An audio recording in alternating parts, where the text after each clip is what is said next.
There must be some kind of way out of here, say the joker to the thief. There's too much confusion, I can't get no relief. Businessman there to drink my wine, plowman dig my earth.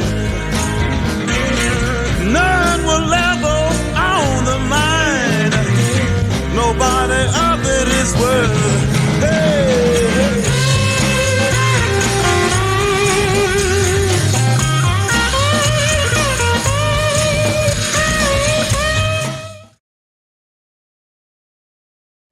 Hello, everybody. Today we have Jim Hawes back, author of Cold War Navy SEAL. You can also see him interviewed by Jocko. So thank you for coming to join us again, Jim. And happy birthday, 85. You look great. How about that? So far, so good. Wow. So in our first interview, we talked about a lot of stuff, and then I picked up one of my many books in my library, which is this book here. And I was surprised to see your name in it. So I wanted to reach out to you again and chat about that. And just so the viewers know, this is an area, this is a military map from 1964 of Vietnam. And Jim hopefully will tell us, and I can tell you roughly where Jim was, but we'll get into that later. So in the beginning, just to run through this, you went to Vietnam, you were with SEAL Team 2, you were one of the first few SEALs there, and you went there, and it was Tom Tarbox that got you there? Tom Tarbox, yeah, he was executive officer, SEAL Team 2. Mm-hmm. And then Ken Wolf, he was also involved in that, right? He went with me. He was the commanding officer of UDT 21, which I think subsequently became SEAL Team 4. So then when you arrived in Vietnam, you were basically, there were no real instructions for you, right? I mean, and you had to make it up as you went along. Oh, the Navy didn't even know what it was all about, because it was being run out of McNamara's office. And it was the highest possible secrecy. So the Navy really didn't know. They were told to send somebody with these qualifications. And so consequently, as a junior officer, I got the assignment, because there were only 10 officers in SEAL Team 2 at the time.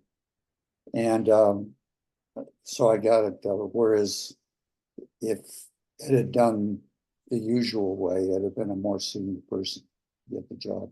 Mm-hmm. Now, what makes this really interesting and why I was excited to talk to you again is, and for the public, you were there pre the official start of the Vietnam War. You were running operations that were, through the C.I.A. And so can you talk a little bit about that, or what you were doing, or how far north that you would go if you did go north? Pre the war starting? When McNamara went, and I think it was in 64, and said, "Don't worry, folks, it'll all be over in 65." He saw this operation that the C.I.A. was doing into the north, based in Da Nang, and being Department of Defense. He said, "Whoa, wow, I like this. If it's good small, it must be better big." Because as you know, the Department of Defense can't do anything small. And even though it's supposed to be clandestine, it kept clandestine.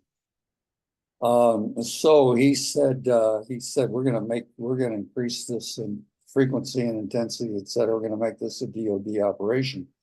And the CIA was happy to get rid of it, because once it becomes larger than what they consider their sweet spot, then they'd just as soon be out of it. So sometime, I don't know if the commander of the Special Operations Group, or Studies and Observations Group, whatever it was called at the time, went from CIA to a colonel Army colonel in approximately April 1964. And we arrived in April 1964 to go to Da Nang to set up the Naval Advisory Detachment, NAD. And there were 5 of us that set up two SEALs. And then because of the Navy at the time wouldn't trust the SEALs to do anything, they had a destroyer driver to be head of the most sensitive, politically sensitive paramilitary operation in the country. And then we had an engineering officer for all the construction that was going to have to be done. And then we had an admin officer and then the two SEALs. And those were the 5 guys who integrated into the and took over from the CIA the operations into the north. I was a training officer and assistant operations officer, and Ken Wolf started out as the operations officer. And so, and again, for the public, there was no communication between what you were doing and the Navy. This was like, you know, severely secret and, you know, clandestine, and the events that were to unfold were to really amplify that, right? Over the course of the subsequent year, from April 64 to April 65, the Navy became involved. But at the outset, for at least the first few months, the Navy didn't really know much of the details. Then it got of course, once it became a fully Department of Defense operation, then the Navy became fully engaged. Well, for example, we had no small boats. The Navy had no small boats. So first three Swifts in Vietnam were there because of the CIA. Then when the Navy got hot, they did exactly the right thing. They bought the best, they got the best in the world, which were the Nasties. And so this map here, you were based down here at Da Nang.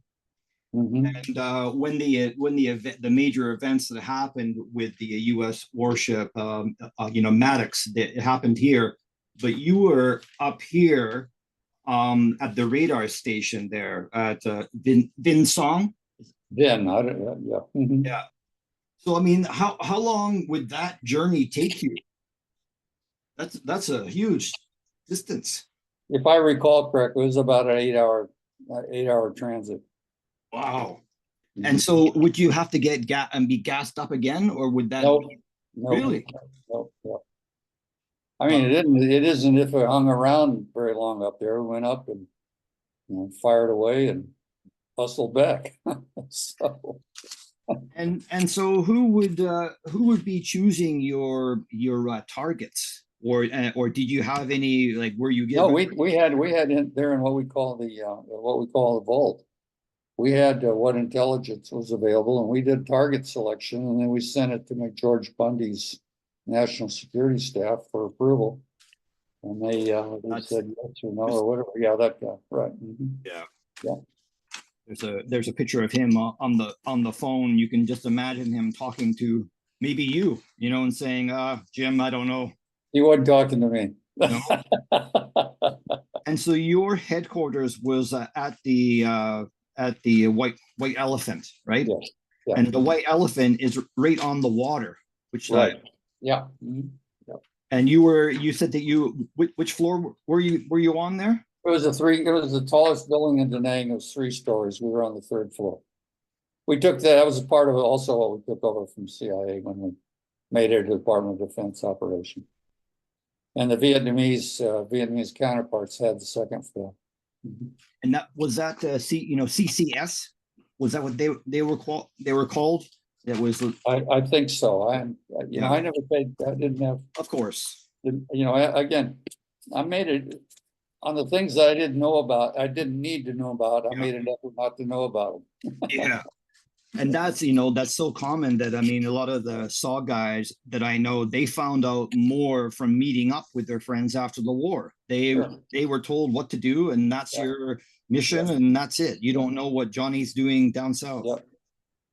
So on one of the first missions, it says here that Vietnamese captain, Lieutenant Song, returns back to Da Nang. The whole port bow from the watertight panel just below the bridge was shot up. And you're quoted here in the book, James Hawes, I'm surprised it made it back. And it said that it had been just, riddled. And so he was one of your favorite captains, was he? Oh, yeah, he was an outstanding guy. He'd have been outstanding anybody's Navy. He was really good. So he had done quite a few operations or, before Right. he got injured. Yeah. And they didn't lose anybody on that crew? No one got killed? No. Oh. I mean, it was a real testimony to the nasties. I mean, the watertight integrity right there at the where the bow was holed clear up to the bow, the point, the bow was holed on the port side, and the watertight integrity there at the bridge all the way up from the geez, I'm losing my terminology. Point is, there was the watertight integrity was terrific, and the boat. That's how the boat made it back. Otherwise, there's no way the boat would have made it back. The boats were terrific. And you were at this and Sean was good. So both helped, eh? And then at this point in the war, there was nothing that the enemy had that could track you or that could catch you. You were able to outrun them, and even though coming back with a few more holes, eh? Yeah. So most of the missions, am I right in saying that? I mean, just so I have the terminology right, if you're in the Navy, is it a mission or is it an operation? What's the classification that you would use? Well, I think you're given a mission, and a mission can be composed of several different kinds of operations. Okay. I think. Just I talked to like a World War II, a veteran. He was in Air Force and he's Canadian, and I said, missions. He said, no, that's the U.S. guys did missions. We did operations. So I got my hands slapped. I just wanted to be careful, I think a lot of it's probably interchangeable. Yeah. So when the events of this day happened, and you came back to your base, Da Nang, you were told that you had to hide the boats because now basically the shit had hit the fan, right? Now major events were interplaying, right? Nobody knew, none of the suits in Washington, the headquarters geniuses knew what to make of it because the beehive had been punctured and nobody knew what was going to happen. So they automatically said, well, assumed that there would be a retaliation against the Swifts in Da Nang. So they sent a message out saying, get those Swifts out of there. So I took this, as the only American officer, took the Swifts to Cameron Bay, down south to Cameron Bay to hide out. As I said, with a suitcase full of local currency and some bags of rice and some nookmom. We headed south to Cameron Bay, and the only thing we had for a chart for navigation was a 1903 French chart. And we got to Cameron Bay, and it's absolutely the most beautiful place you've ever seen. It was pristine, and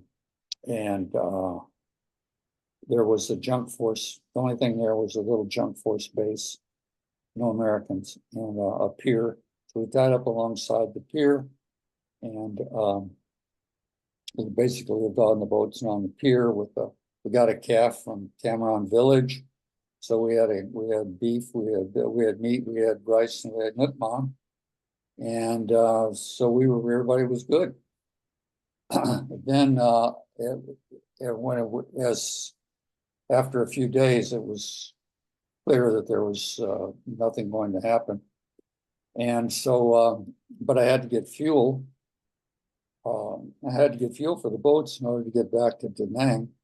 So I got a little junk and I went across Cameron Bay to Cameron Village, got the only vehicle in Cameron Village to drive me north toward Nha Trang, which is where the fuel was. And halfway was a special forces camp.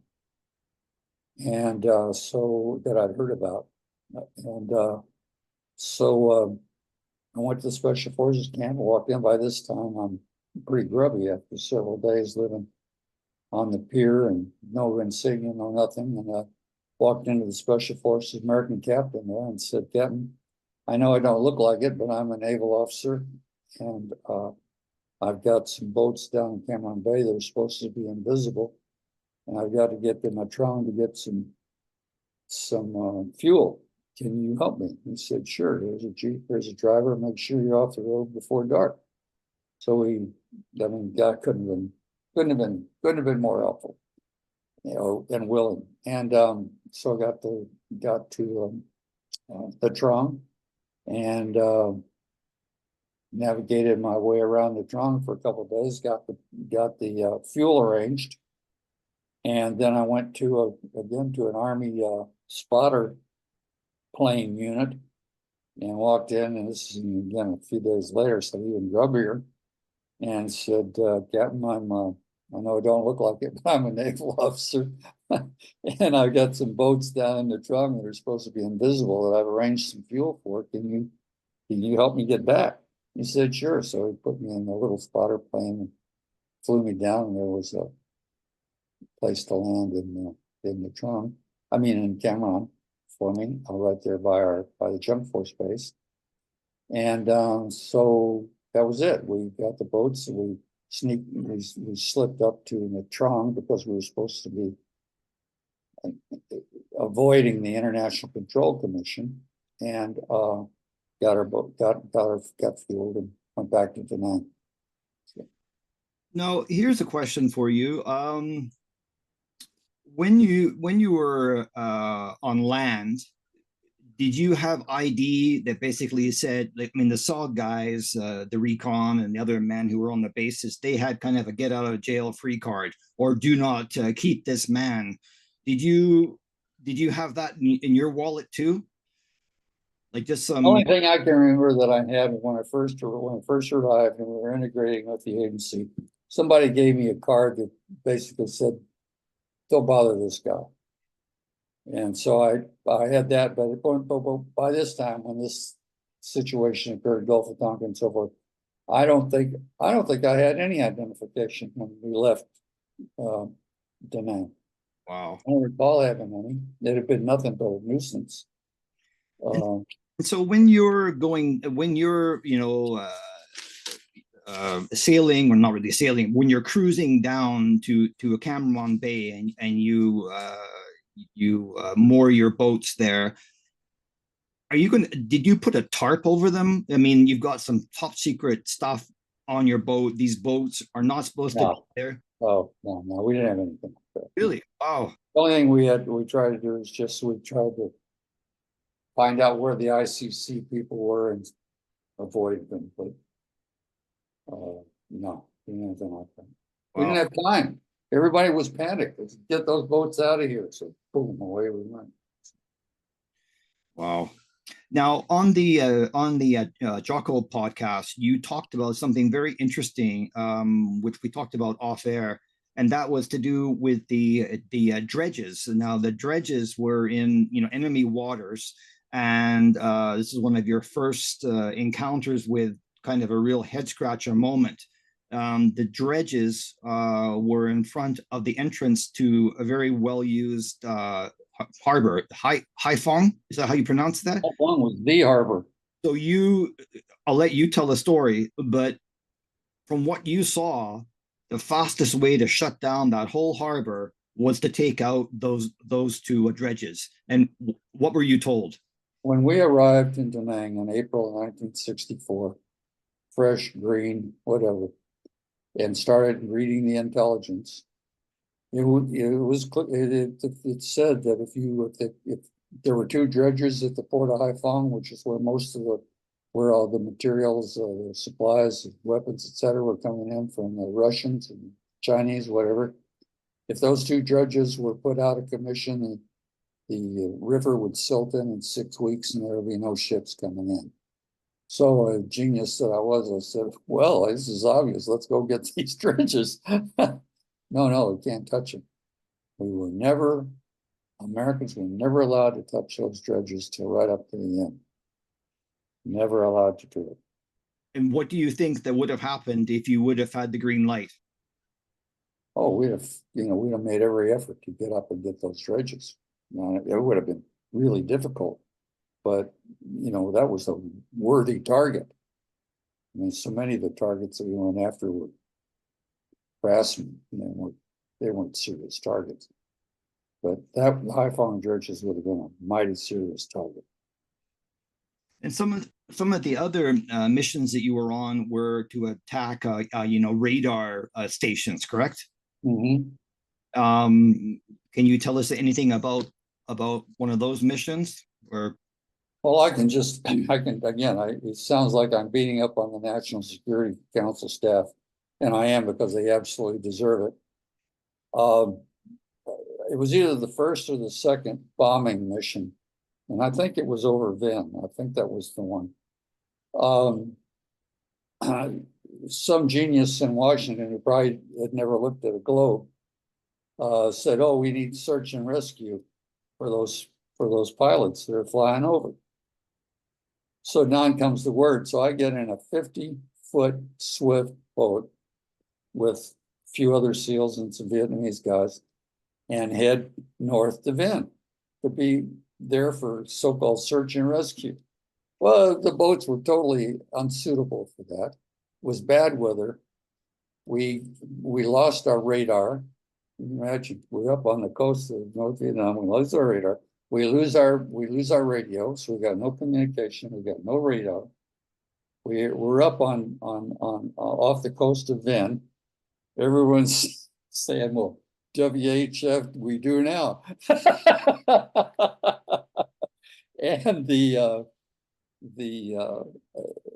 And for a pilot, for us to do it, and it was stormy. It was pitch dark. We had no radar. We had no radios.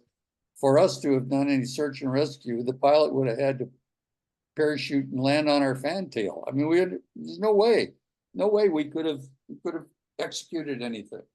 So here we are, and so dawn is not all that far off. And finally, I said, "Well, this is crazy. We don't want to be sitting here with no radio and no radar when the sun comes up." So we started heading south, and basically, I think it was the good Lord, because we dead reckoned all the way back, and no idea where. We had no idea where we were, because no navigational aids, no radar. They're too coastal, nothing, and managed to get back, and the only thing that kept us from getting somewhere between Vietnam and the Philippines was that lighthouse on Monkey Mountain. right? Just got a glimpse of it, and the instinct. Okay, boys, right turn. Let's head for that light. And that's what it was. So there we are. We sailed into Nang Harbor, and everyone said, everybody thought everything was great. we were sober. So how many boats would you like? And so you would be in charge of as many boats as you went out on that mission, and the captain. Oh, just one boat. Only one. Yeah, again, that's another search and rescue. 150-foot boat up there in the middle of nowhere. That's crazy. Again, that's Washington D.C.'s micromanagement.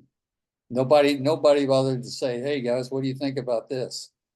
It was, you do this, and of course, the guy that we had, our commanding officer, he didn't know anything smaller than the destroyer, so he didn't have a clue.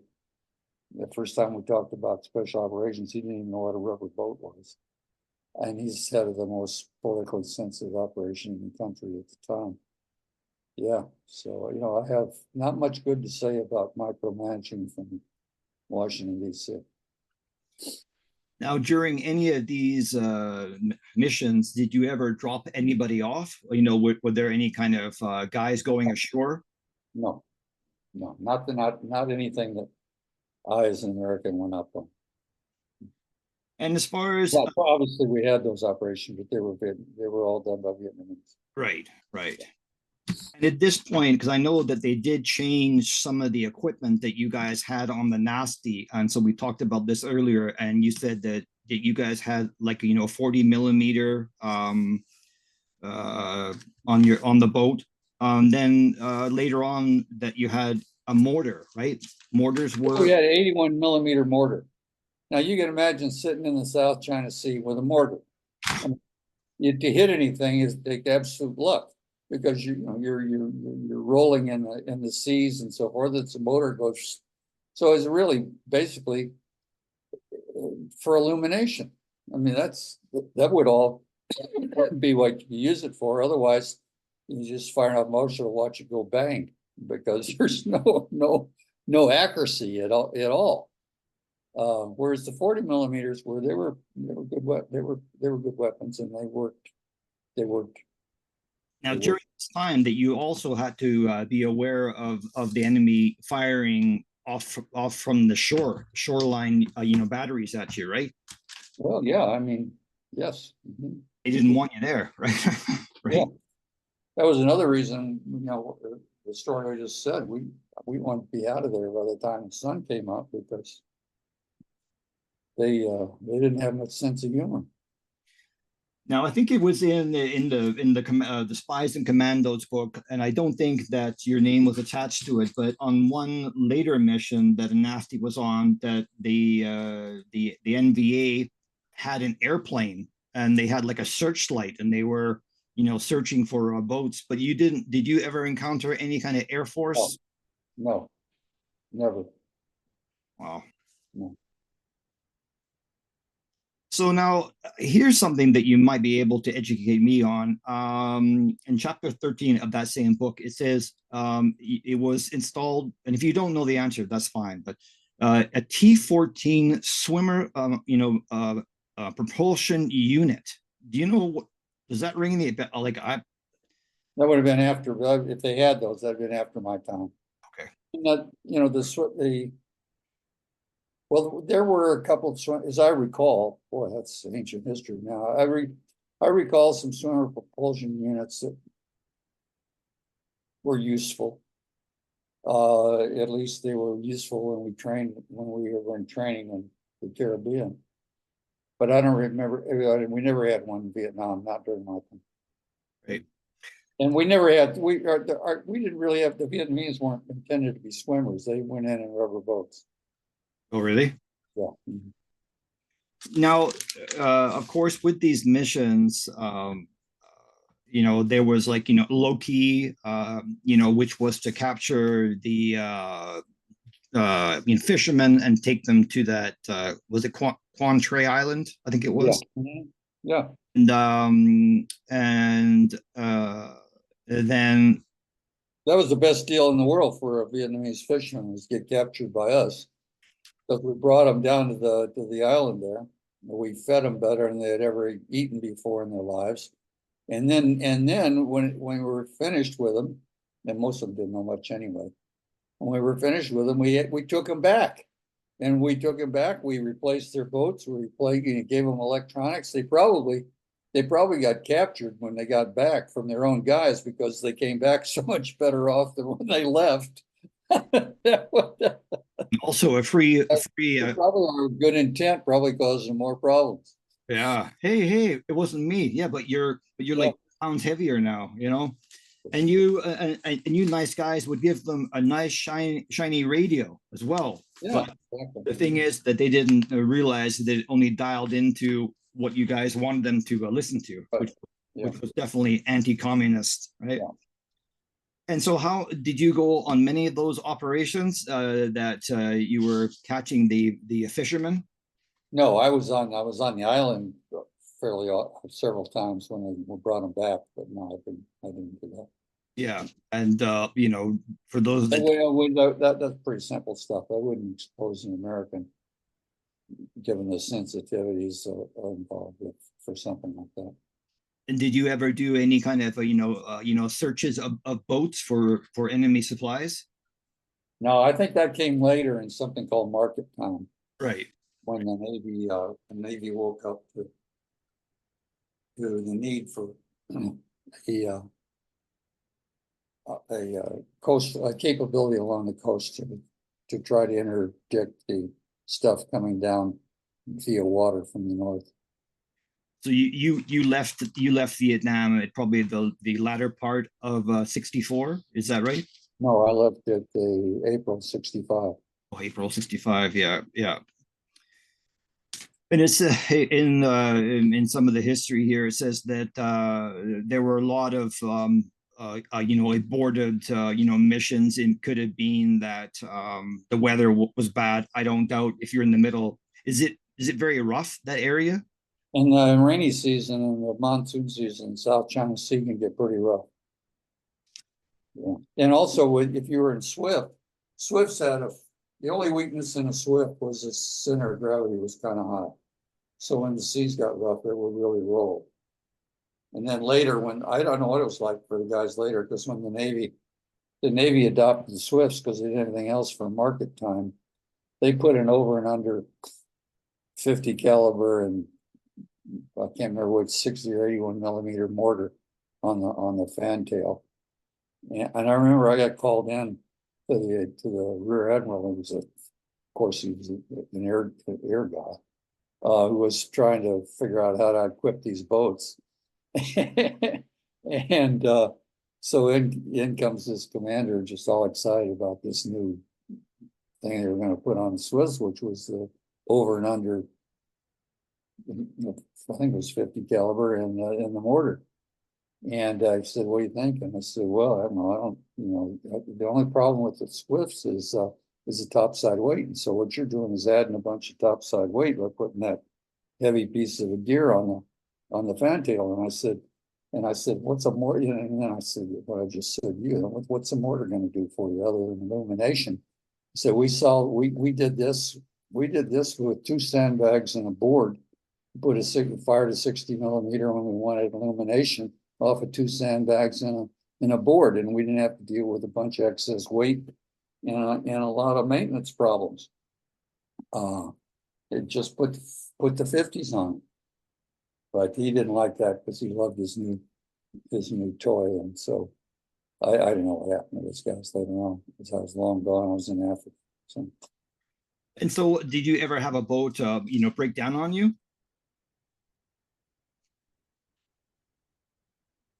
I don't recall a Swift ever breaking down. I don't recall a master breaking down.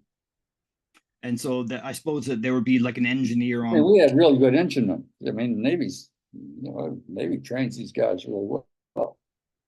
So, and plus it was great equipment. Yeah. And the GMV 1271s on Swift are very forgiving. I mean, we had this one we had in the Congo. We didn't have any maintenance in the Congo for sure. And plus trying to make sure you got decent fuel. The fuel isn't contaminated, whatever. So. And was that often a problem to find good fuel? Or I mean, it wasn't a problem in Vietnam. It was a hell of a problem in the Congo. Well, that so we'll put aside the Vietnam stuff because you've answered a lot of questions, and now after your stint in Vietnam, you get an opportunity to go to Africa. So you're still using the same boats, but this is for a completely different mission and operation. So are you still part of the Navy when you're hired by the C.I.A.? Oh, nope. I was strictly a contractor. Mm-hmm. Wow. So then if you're a contractor, then you are an employee and there's a salary and then you do. And so did they tell you that you're going to be there for a year, or how does that work? Well, unknown. Go figure it out. Complete the assignment, whatever that is. Yeah. So this time when you were in Africa and in the Congo, you had a different bunch of crewmen, and they were Cuban, right? They were. I got to bring out 15 of the best guys God ever made. They were Cubans from Miami, and they came out to help me get started on the interdiction along on the lake, and to train the mercenaries, because the State Department didn't want the Cubans to be there. Oh, really? Be nervous about the Cubans being there. So the idea was to get the Cubans out as fast as we could get some mercenaries trained up. So I recruited these guys out of my Corps' 5 commando mercenary group, and we turned them into sailors. Wow. So that man is a very interesting individual, Mike Hoare, and so did you obviously had quite a few dealings with him? Every day at 4 o'clock. Yeah, we weren't out somewhere. Yeah. Mhm. Wow. Yeah, he was the most notorious mercenary of the 20th century by far. And I don't know too much about him. Where was he from? He was originally a British. He was British Army in World War II in India. And then he went to South Africa. And then he got involved somehow in the Katangi secession, working for Shambe in the early 60s, right after Congo independence. So when the Congolese decided in 64, I guess it was, that they needed a mercenary army to bail them out of huge problems. Then they renewed my Corps, and we got tapped, and Larry Devlin, the chief of station, held him in C.I.A. and held him in high regard. So he set up the 5 Commando, the British 5 Commando. Now there was another mercenary, there was a Belgian mercenary group that I didn't have a lot to do with, but I didn't care to. The 5 Commando was clearly the class of the bunch. That's a different kind of definition of the class of the bunch. And so that's what I dealt with. And my Corps was this commanding officer. Met with him every day at 4 o'clock. He didn't like me. I didn't like him. But we worked out, because he wanted me to be subordinate to him, and that was never going to happen. And but that was an unusual kind of a job, and he was the right guy for it. I mean, I had respect for his ability. I didn't like him, but I had respect for his ability, and we worked okay together. Once I convinced him that he didn't need to be my boss. And of course, that you can't really talk about what you had done in Vietnam, because that was still, top secret. I guess that you could tell him that you had some, some experience with swift boats, and that was about it, eh?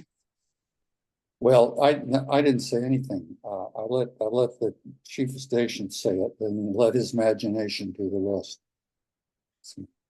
And did you ever, was there any kind of battles there? Did you ever have any kind of interaction with the rebels, if that's what you... Yeah, we did. Yeah, you bet we did. Mm-hmm. Yeah, it's in the book. Right. I mean, yeah, we did, because they were being supplied, of course, from across Lake Tanganica, right there in the first place, to interdict the supplies and weapons that are coming across from the port of Kigoma and Tanganyika to the rebel redoubts along the eastern coast of the Congo, the eastern coast of Lake Tanganyika. Are you still in touch with any of the Cubans there, or are there any? Only a few left, but yes, of course I am, because they're some of the best people I've known in my life. Mm-hmm. Wow. Yeah, they're going fast, unfortunately. But there's a museum, and people should go see the museum, 2506 museum in Miami, because it's about the Bay of Pigs, and it's about the Congo Cubans, both the air guys and the Navy. Now, is that where you told me that there's also a very famous guy there, another Felix Rodriguez. Is he, Hell of a guy. Yeah. is he still around? He's still alive? He's at the museum. He's a hell of a guy.